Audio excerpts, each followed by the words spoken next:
memandikan jenazah, yang kedua tata cara mengkafani jenazah, yang ketiga tata cara menyolatkan jenazah, dan yang keempat tata cara menguburkan jenazah. Berikutnya anak-anak sekalian, yang pertama kita akan mempelajari tentang tata cara memandikan jenazah. Syarat wajib memandikan jenazah yaitu jenazah atau mayat itu adalah orang Islam, bukan orang kafir ya. Kalau orang kafir tidak wajib dimandikan. Yang kedua, didapati tubuhnya sekalipun hanya sebagian, umpamanya korban mutilasi. Nah, itu kita temukan sebagian tubuhnya, maka kita mandikan.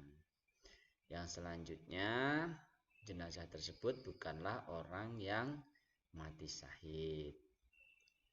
Berikut yang berhak memandikan jenazah.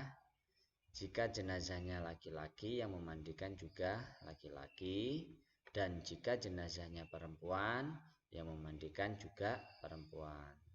Orang yang jenis kelaminnya berbeda boleh memandikan adalah muhrimnya, suaminya atau istrinya. Yang lebih utama memandikan adalah keluarga terdekat. Selanjutnya, orang yang memandikan jenazah apabila mendapati atau menemukan cacat tubuh jenazah tidak boleh menceritakan kepada orang lain karena ini termasuk aibnya jenazah dan tidak boleh disebarluaskan. Yang keempat, apabila tidak mendapatkan orang yang sejenis atau muhrim atau suami atau istri, maka mayat ditayamumkan, yaitu tidak dimandikan. Selanjutnya anak-anak sekalian, tata cara memandikan jenazah. Yang pertama, dalam memandikan jenazah boleh niat ataupun tanpa niat. Namanya Bismillahirrahmanirrahim, saya niat untuk memandikan jenazahnya A atau B gitu.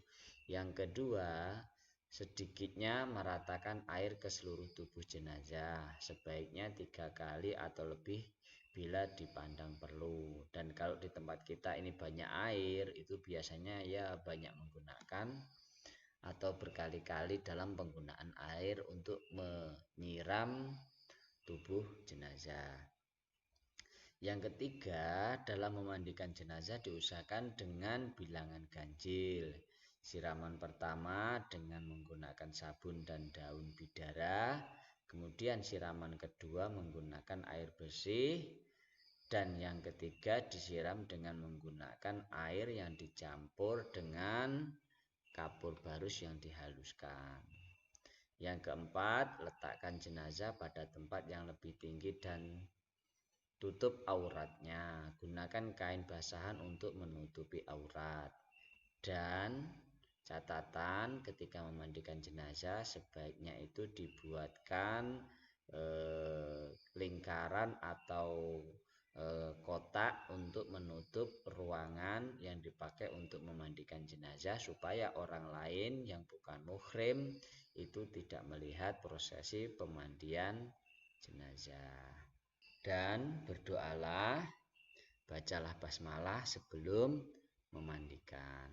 Yang ketujuh, basuhlah anggota wudhu terlebih dahulu, bagian tubuh sebelah kanan lalu bagian tubuh sebelah kiri. Urutlah dan tekanlah perutnya agar kotoran keluar, kemudian bersihkan.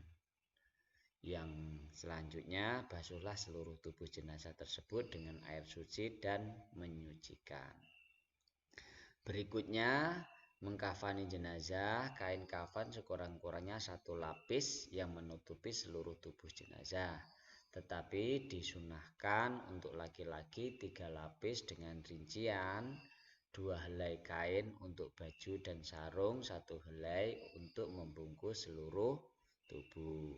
Bagi perempuan menggunakan 5 helai atau 5 lapis yang digunakan untuk baju, tutup kepala, kerudung atau cadar, dan 2 helai untuk pembungkus seluruh tubuh.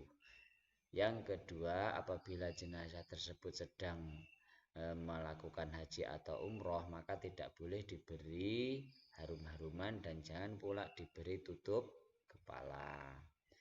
Yang ketiga, kain kafan hendaknya bersih baik sifat maupun bahannya dan tidak boleh berlebihan, artinya kain harga yang mahal itu tidak boleh ya. Kain kafan ya biasa saja.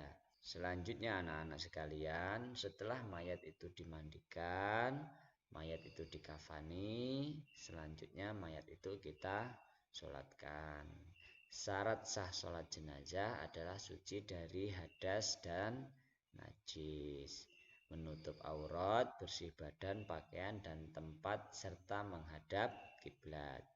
Jenazah sudah dalam keadaan dimandikan dan dikafani. Jadi kalau belum dimandikan dan belum dikafani tidak boleh kita sholatkan. Letakkan jenazah di sebelah kiblat orang yang mensolati, kecuali sholat gaib atau sholat jenazah di atas kuburan. Selanjutnya anak-anak sekalian, rukun sholat jenazah yang pertama adalah niat, berdiri jika mampu. Yang ketiga, membaca suratul Fatihah sesudah takbir yang pertama. Jadi umpamanya usolli ala hadal mayyiti arba'at takbiratin mustaqbilal kiblati. Kalau jadi imam ya imaman, kalau jadi makmum ya makmuman. Lillahi ta'ala. Selanjutnya takbir pertama itu membaca suratul Fatihah. Takbir yang kedua membaca sholawat Allahumma sholli ala sayyidina Muhammad wa ala ali sayyidina Muhammad, atau Allahumma sholli ala Muhammad wa ala ali Muhammad. Yang selanjutnya mendoakan jenazah setelah takbir yang ketiga, mendoakan jenazah setelah takbir yang keempat, baru diakhiri dengan salam. Nah, berikut adalah doa takbir ketiga. Allahumma firlahu, kalau laki-laki, kalau perempuan Allahumma firlaha warhamhu wa'afihi wa'fu anhu. Itu kalau jenazahnya laki-laki. Kalau jenazahnya perempuan Allahumma firlaha warhamha wa'afiha wa'fu anha. Terus takbir yang keempat itu dibacakan Allahumma la tahrimna ajroha. Itu kalau perempuan. Kalau laki-laki Allahumma la tahrimna ajrohu wa la taftina ba'dahu waghfir lana walahu. Nah, ini doa yang pendeknya. Kalau doa yang panjangnya gimana? Di takbir yang ketiga itu Allahumma firlahu warhamhu wa'afihi wa'fu anhu wa akrim nuzulahu wa wasi' madghulahu wa silhu bil ma'i wasalji wal bardi wa nakihu minal khotoya kama yunaqat thawbul abyadu minad danasi wa abdilhu daron khairon min darihi wa ahlan khairon min ahlihi wa zaujan khairon min zaujihi waqihi fitnatal qabri wa adzaban nar. Yang keempat, kalau mau dipanjangkan doanya Allahumma la tahrimna ajrohu wa la taftina ba'dahu waghfir lana walahu wali ikhwanina alladzina sabaquna bil iman wa la taj'al fi qulubina ghillalil ladzina amanu rabbana innaka ra'ufur rahim. Nah, selanjutnya kalau sudah takbir keempat ditutup dengan salam. Assalamualaikum warahmatullahi.